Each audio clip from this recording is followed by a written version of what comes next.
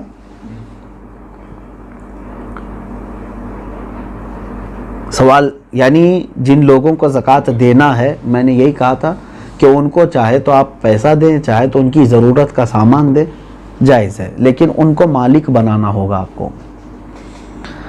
کیا زکوٰۃ قرض لے کر ادا کر سکتے ہیں؟ جب آپ کے اوپر ہے ہی نہیں زکوٰۃ تو قرضہ کائے کے لیے لوگے؟